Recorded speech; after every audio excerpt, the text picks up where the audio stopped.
What is going on, everybody? It is Birds in the Trap, and I am back with another banger. Today, we're going to be going over UFC 326.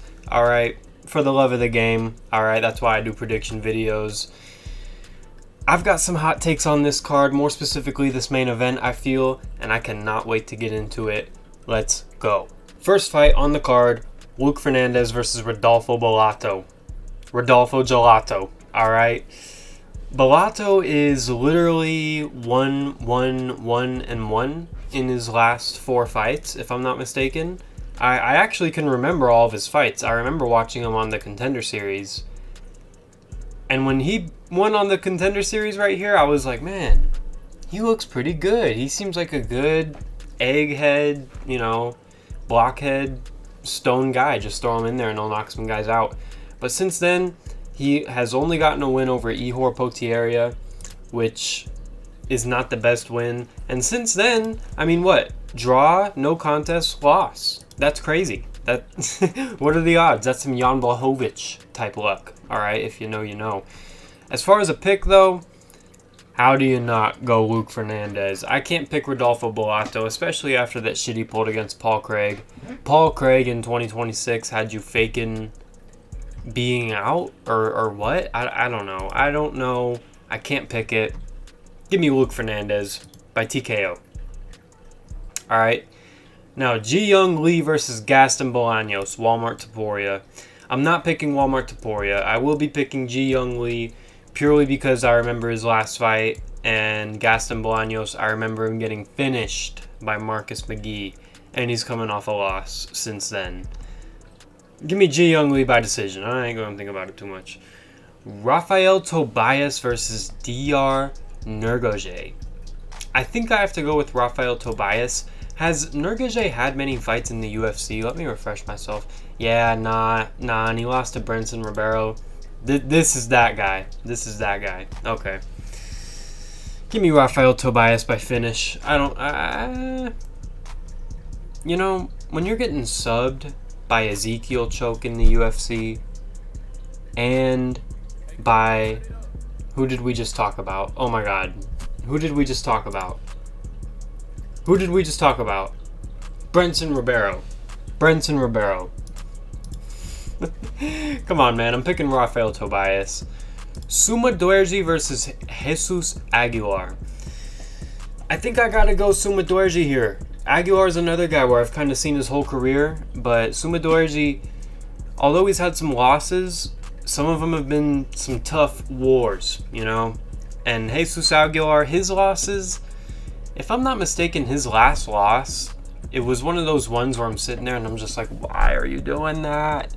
Because he kept going guillotine over and over, and I remember sitting there and being like, just having my hands up, frustrated. Not that I care, right? But it's just like, what are you doing? So, I don't know. The fight IQ is questionable. He knocked out Shannon Ross. Anyone could knock out Shannon Ross. You could knock out Shannon Ross. I gotta go Suma Duerji. Made it close with Charles Johnson, coming off 2 wins. Who are his 2 wins against? This whole page is me on this website. Borjas and Mitch Raposo. Borjas is a good win. Yeah, I'll definitely take Suma Duerji by decision. Moving up on the card to Cody Durden versus, am I even going to try? Niamdragal to, we're going to call him NT. NT versus Cody Durden. I think I'm picking NT. What do you say about a Cody Durden fight in 2026? Coming off of multiple losses, I remember he won a fight pretty recently against Matt Schnell. But to his credit, he is pretty active, but he's actively losing. Fair enough, you lost to Joshua Van, but Jose Ochoa, I can't go out here and pick Cody Durden. I'm going to pick NT to win this fight. Who has NT even fought, bro? This card is weak as hell. UFC debut. Yeah, I don't know. Some of these fights on this card, man, I feel like I could make a whole other video about the Paramount era of matchmaking, because I remember when we all heard about Paramount and no more pay-per-view, we're all jumping for joy, right? But this is a pay-per-view. Well, not a pay-per-view, but other countries are paying for this shit. Sorry, guys. I didn't mean to get into that. Ricky Turcio versus Alberto Montez. Look, I'm picking Alberto Montez. I remember he fought in the Contender Series and got a finish kind of a while ago. I don't think it was this last season. Yeah, 2024 was his Contender Series fight. So it's been a little bit, but Ricky Turcios, all I can remember of him is getting subbed by Raul Rosas and then standing in front of Bernardo Sopaj, right? And I've seen him just act a fool a few times. I know he won tough, whatever. I don't know if you guys have seen the video that the UFC posted on their YouTube where it's like fighters reacting to their highlights. And you have all these fighters reacting to their wins, right? You have Ricky Turcios at the end, not reacting to anything, just sitting there doing a Nate Diaz impression. Just sitting there like, you know what I'm saying? You know what I'm saying? Like, this dude has had 5 UFC fights, 6 UFC fights, okay, 1 on Contender Series, 6 UFC fights, 5 UFC fights, and he's talking like Nate Diaz. I'm picking Alberto Montez to finish Ricky Turcios. Holy shit. I can't believe we are already back in the presence of Cody Brundage, one of my favorite fighters on the roster. He's a dog, all right? I can't say it with a straight face, man. I mean, Cody Brundage is on like a... Yeah, he's on like a... who did we just fucking talk about? Who's this guy? He's on a Bellato type run.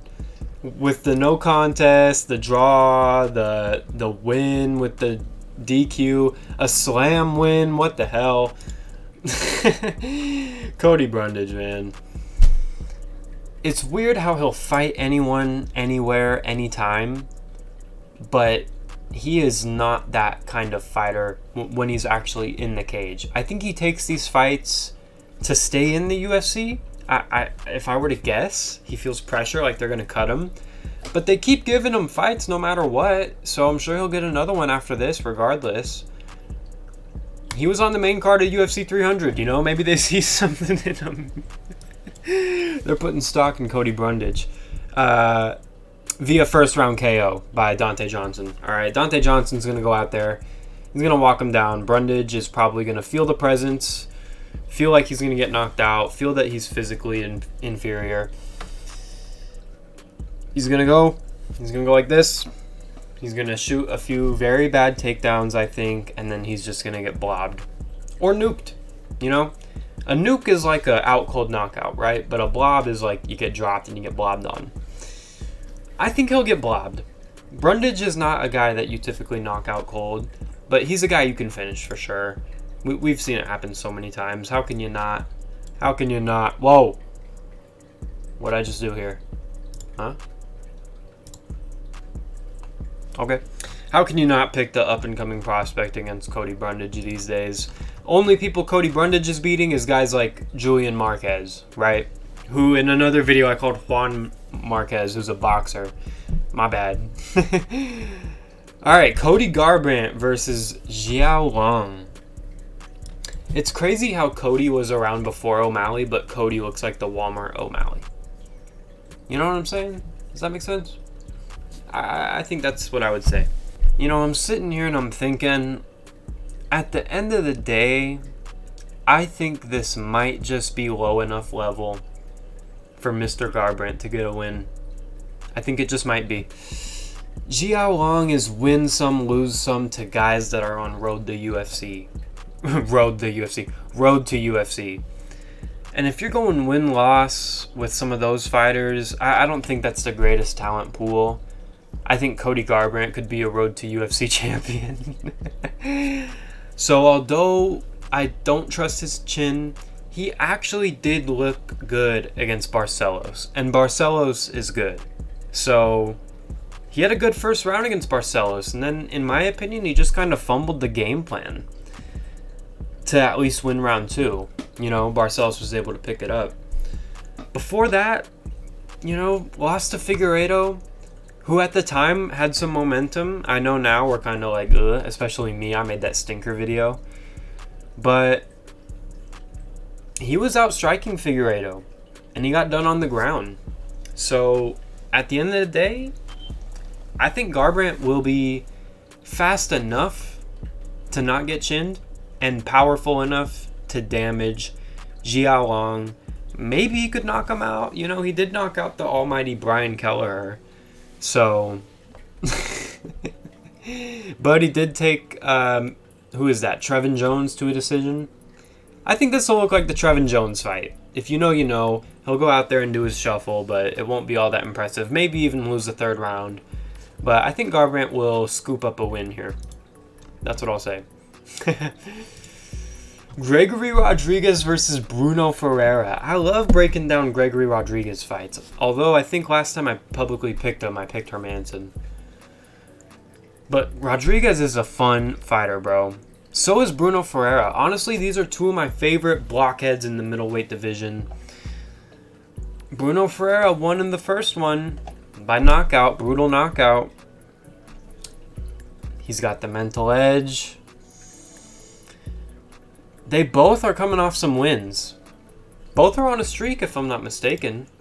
I mean, I'm going to just guess. 3-fight win streak for Bruno Ferreira. Yup, okay, yeah. Lost to Abus, but I think Abus is actually kind of underrated. And then, dude, Gregory Rodriguez is a fucking machine. Looked pretty good against Kopylov. Good technical win there. I like that. Obviously, he slimed out Jack Hermanson. Fucking absolutely killed him. But Bruno Ferreira slimed out Gregory Rodriguez. I think I'm going to pick Bruno Ferreira to win. I think he's a little more durable. Although he's been knocked out before too by Ruzaboyev. That's a very big frame guy. And that was pretty early in the fight too. Just got caught. I think Bruno Ferreira is... it's tough, man. They're both good on the ground. I was about to say he's good on the ground. He's got those arm bars in the last few fights. Good off his back. Gregory Rodriguez is not a slouch on the ground either, though, man. And they both got power in the hands. But I ultimately think Rodriguez might be a little bit more of a glass cannon. I think that's how I would put it. And I'm going to pick Bruno Ferreira. This is kind of sketchy, though. I remember being shocked that he won the first fight, but since then he's looked pretty good in his wins, and his losses haven't been too bad. Yeah. Rodriguez did lose to Cannonier in his last loss, which isn't a terrible look, but, Cannonier's an unk, man. Ferreira's not an unk. I think Ferreira's going to get the win here. I think he's going to knock him out again. Or decision. But definitely a knockout or decision. I don't think he'll submit him. Moving up on the card. This is a super fun one. I can't wait for this one. We were robbed of Michael Johnson's last fight against Alexander Hernandez due to some weird betting stuff, if you don't know. So I'm glad he's here pretty quickly after. And he's fighting someone somewhat similar. Drew Dober, we can't not talk about the extra motivation. I mean, look at Michael Johnson. He's Drew Dober's ready. Drew Dober's ready to turn off the body camera and get to work. But I don't think he can get to work here, guys. I'm going to be honest. I've thought about this one, and the reason this is such a coin flip is because of Drew Dober's extra motivation to finish Michael Johnson and his type, right? He's been plotting this one out for a while, I feel. If Drew Dober was fighting probably anyone else, I would pick them confidently or pick him confidently, right? But we're dealing with motivated Drew Dober, and then we're dealing with Michael Johnson, the most coin flip fighter of all time, who happens to be on a win streak. Michael Johnson's on a win streak. Yes, he is. Yup. And he was beating Diego Ferreira. I have to pick Michael Johnson because of all that. I know Zell Huber isn't all that good. Obviously, Ottoman Zaitar isn't all that good. Darius Flowers isn't all that good. But who's Drew Dober beating, right? MJ still has the speed, still looks fast, still has the power. And for some reason, I just feel like he's fresher. I just think he's fresher. And I think he's going to go in there and style on Drew Dober and get a decision win.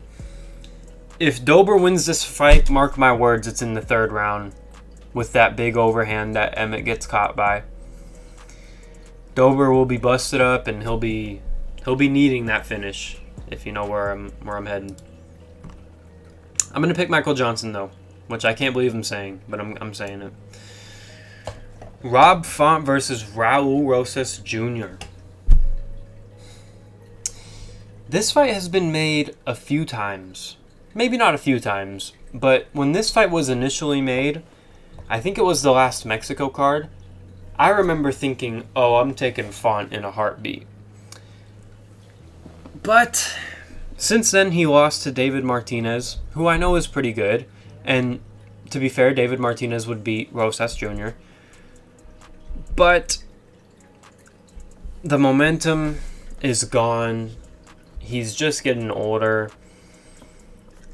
Raul Rosas Jr., for some reason, I've just felt recently like he's going to overperform and win 2 rounds with the grappling, right? I feel like he will get jabbed up, but Font's not really carrying serious heat like that. He made it really close with Gene Matsumoto. Raul Rosas Jr., it's been about a year since he's fought. It's been a little bit. I don't know how in the game Rosas Jr. even is, if I'm being real. He has a long way to go, if you ask me, before becoming a top 5 title contender. But the way he carries himself is like he's already kind of made it. And I get it. He's young. He's winning in the UFC. He's on the Sphere. He's on big cards. He gets a lot of push, right? He's got the Chihuahua thing.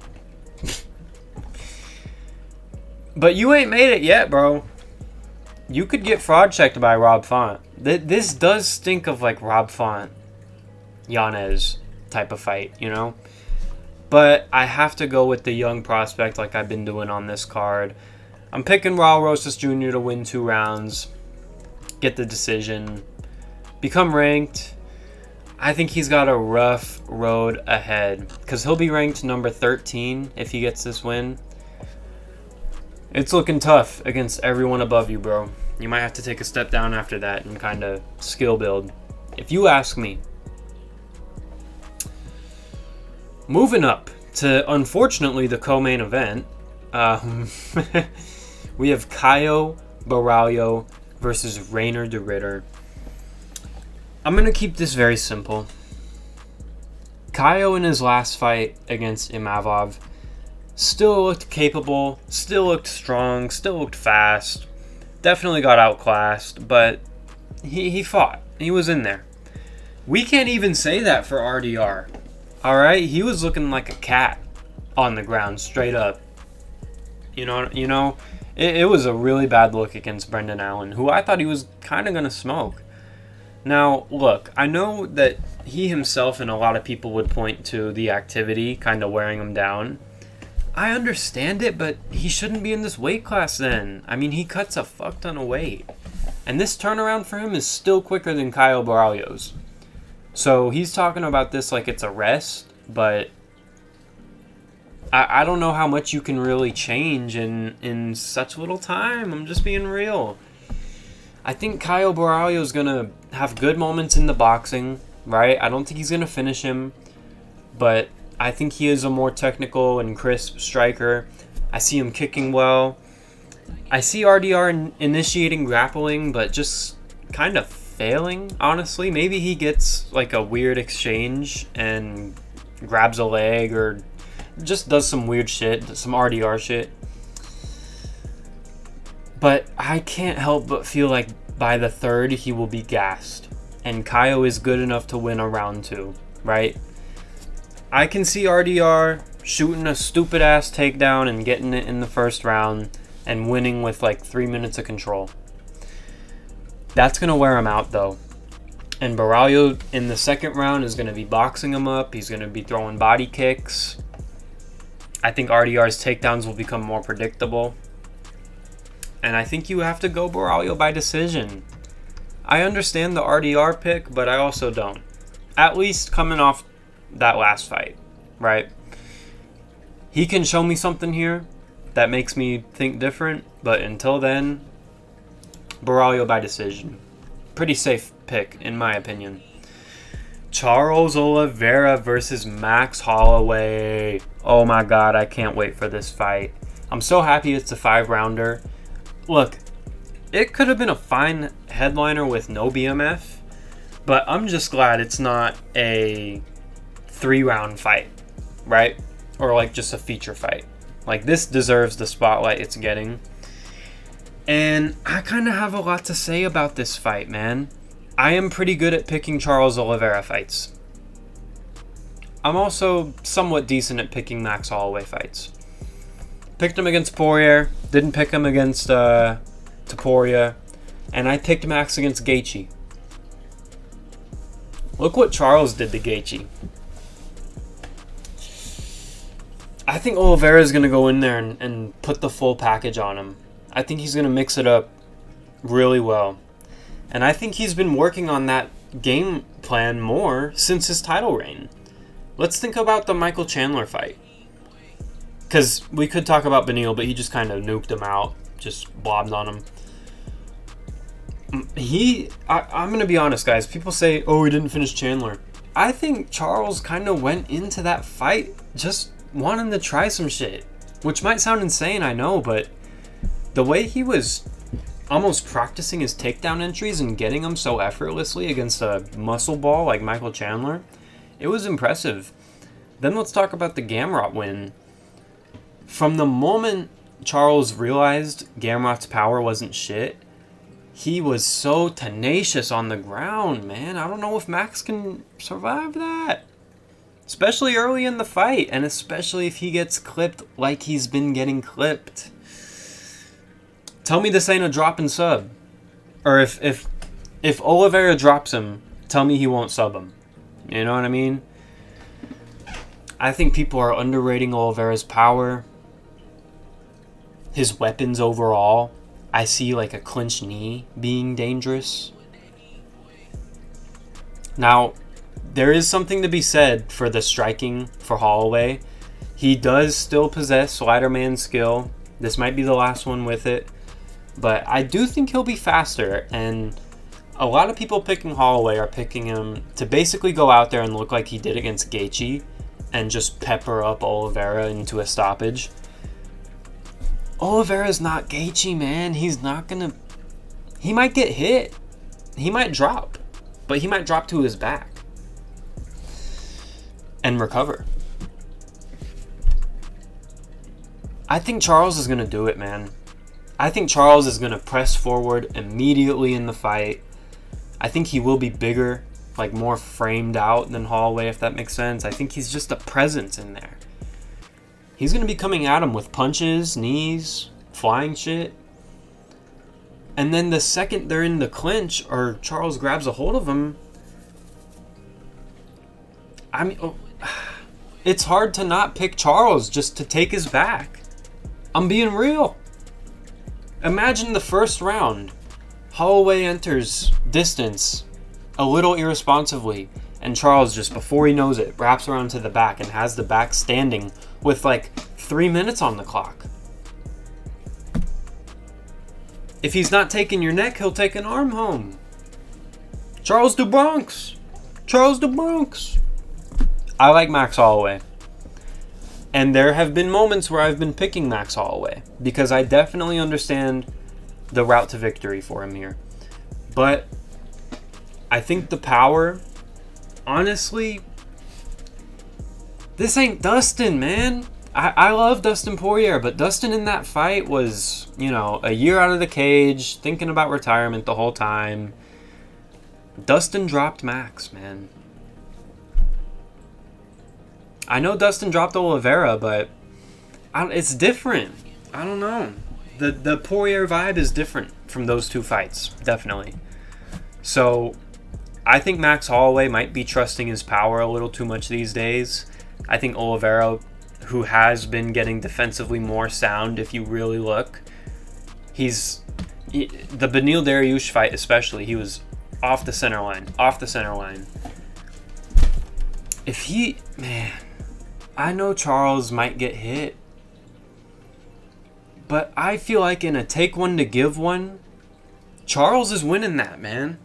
And I swear, if Holloway enters range, trying to box up Oliveira could totally just collar tie, boom, just like he did against Gaethje. I'm picking Oliveira to sub Max Holloway in the first half of the fight. And if Max wins, I think it's in the second half of the fight. But Charles, something tells me he's coming out guns blazing. He's coming out ready for a submission. I think he's going to come out with the right game plan. It does scare me when he says that if Max points, let's do it. I don't like that. But I trust that early enough in the fight, he'll be focused. He'll be on. I'm picking Charles Oliveira to win the BMF belt, and this will be a great legacy win. Maybe his best one at lightweight, honestly. Probably Dustin, right? But this will be an amazing win for Charles's resume. Still adding him up, still getting finishes.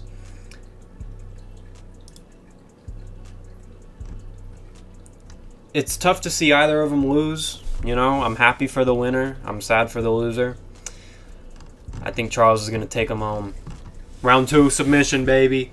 Hope you enjoyed. See you in the next one. Peace.